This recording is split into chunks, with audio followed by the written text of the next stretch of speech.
Hello, boys and girls. Let's pick up where we left off last time in A Dog's Life. So, last time we read, it was storming outside, and oops, my bookmark fell. And when the lightning flashed, Squirrel saw mine. I glimpsed her only for a second. She was standing, dripping at the Marion's back door. What was she doing? Hoping to find food? Surely she knew there was the garbage heap. I waited for the next flash of lightning, and when it came, mine had vanished. I watched our yard until the storm moved away and there was only the dark and the rain. Then I returned to our bed and the heartbeats of Mother and Bone. Mother had known mine meant trouble, and now I knew it too. It was as if mine were an alien creature in our world and didn't know our ways. But over the next few days, I almost forgot about her. I didn't see her or her kits. The rain had ended, and the Marion children spent a lot of time playing in their yard. Because the children were outside, Bone and I needed to be more cautious than ever. We were also entertained. If we couldn't play, at least we could watch the Marion children play. And we did. The older boy and the little girl shrieked, they ran, they climbed on large wheeled toys, which I later learned were called bicycles, and rode them up and down their lane. The younger boys were quieter. He didn't come outside as often as his brother and sister, and when he did, he mostly sat under a tree. Sometimes Mrs. Marion stood on one of the back porches and called to her children, "Put your shoes back on. I don't want you outside barefoot. Don't go in the flower beds. The gardener was just here. Matthias, please take your nose out of that book and get some exercise. It's too nice to sit around and read all day." Bone and I were fascinated, even if we missed playing our own games.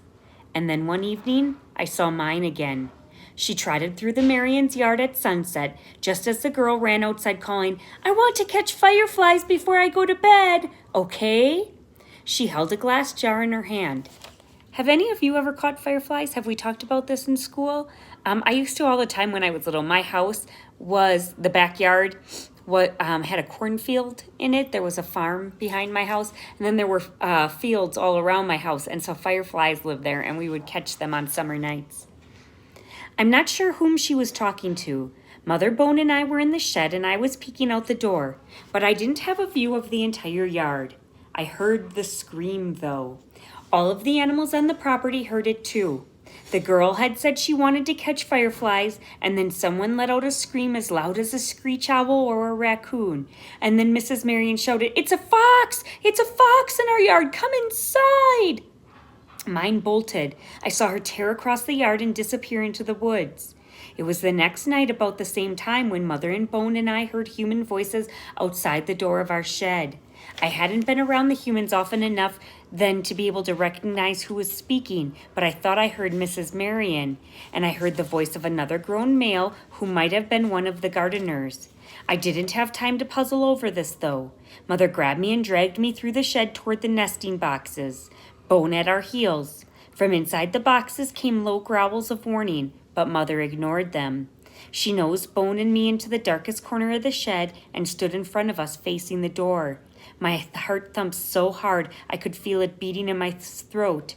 I sat trembling behind Mother, waiting for the shed door to bang open. But I heard only the sound of voices. "That fox is a menace. My wife thinks it has rabies." "Well, are you sure you know how to handle this thing?" "I never miss my mark. I know where the fox's den is. There's not going to be enough light to take care of this tonight." The voices faded away. My heart stopped pounding.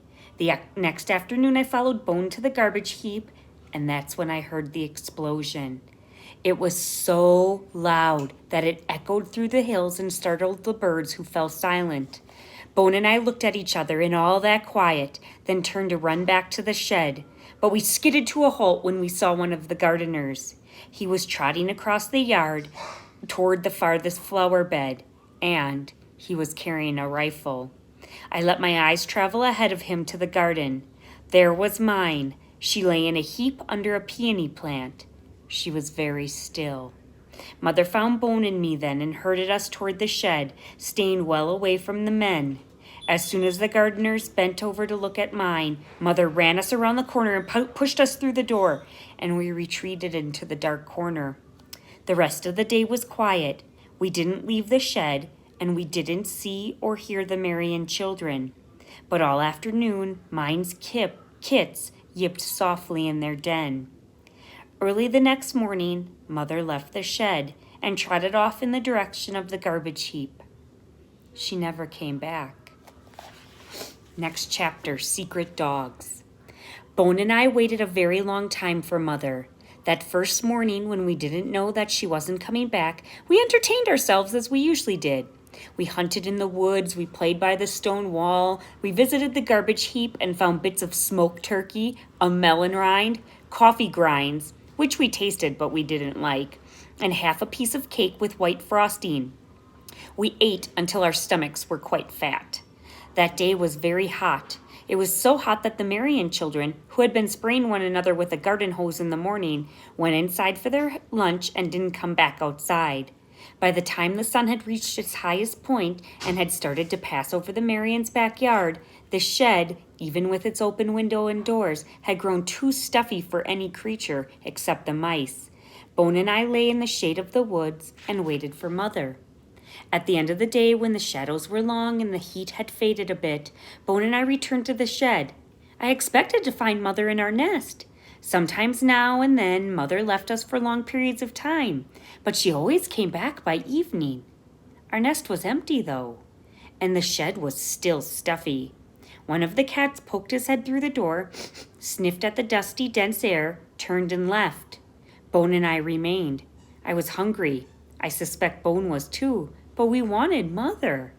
The air cooled, darkness fell, the stars came out and so did the bats, and still Mother did not appear.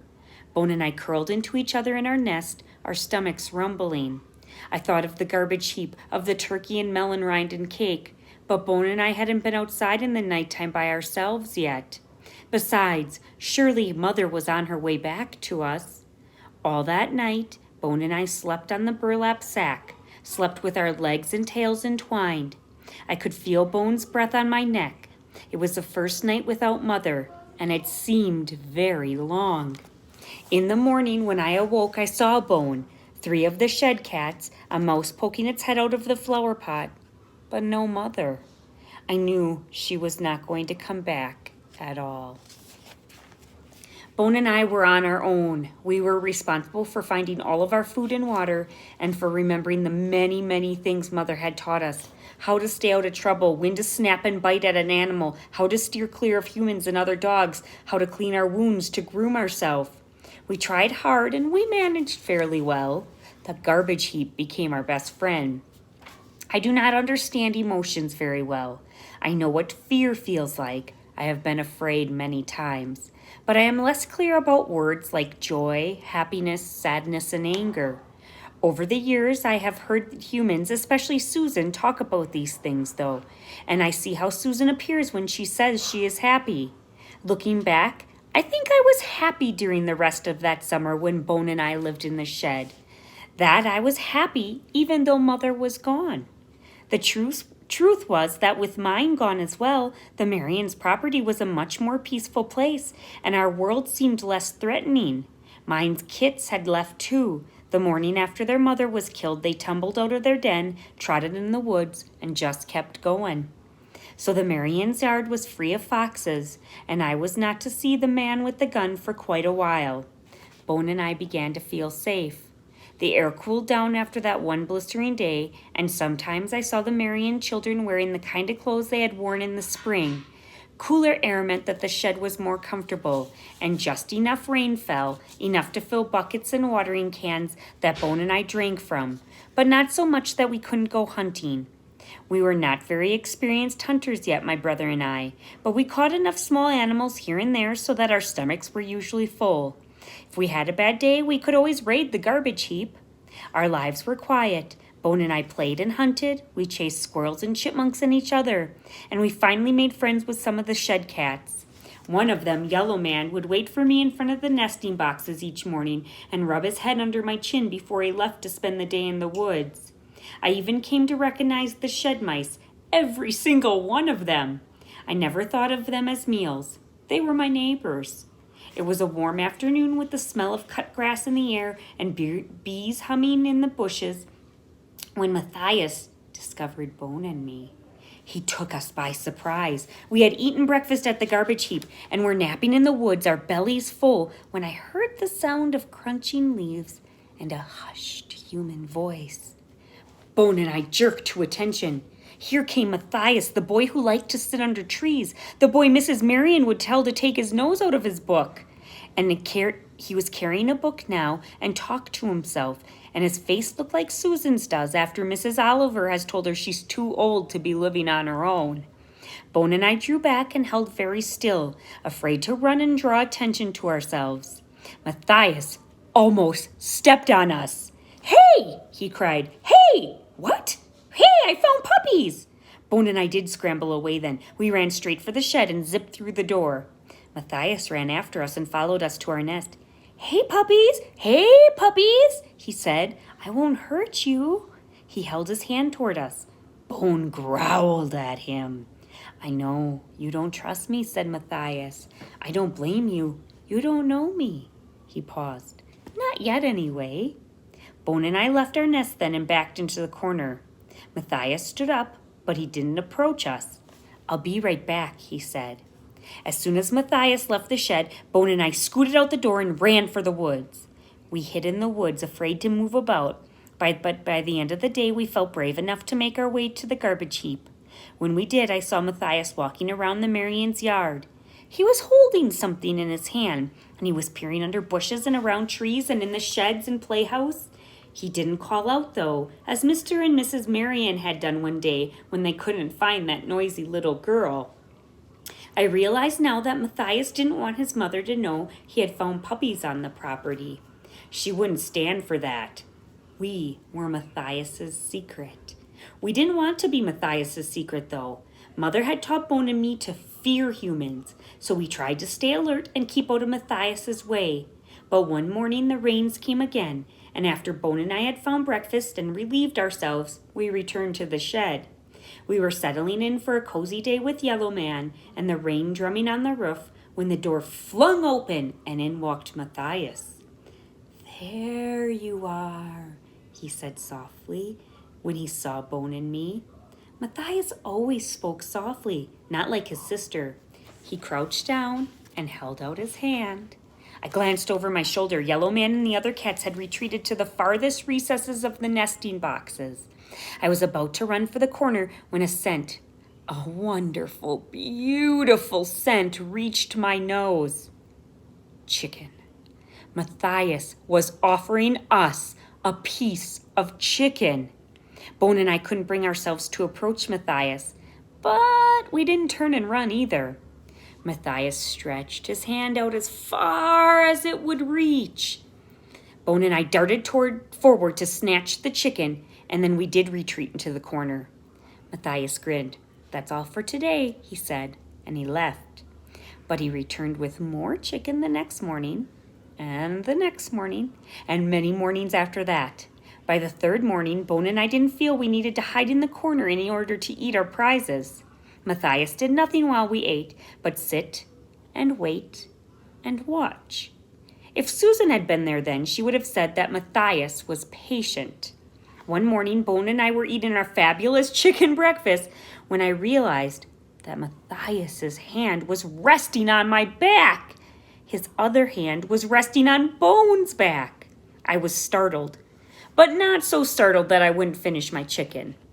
The following morning, Matthias stroked our heads while we ate, and then one morning he pulled me into his lap.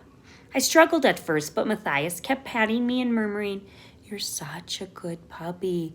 The best puppy ever. Good puppy, good puppy." He pulled Bone into his lap next, and Bone growled, but he didn't struggle too much. After that, I waited every morning for Matthias to come to the shed. Sometimes Bone waited too, sometimes he didn't. Matthias always brought chicken, and sometimes he would bring a ball or a toy. I would eat the chicken, and then I would sit on Matthias's lap, or we would play in the grass behind the shed.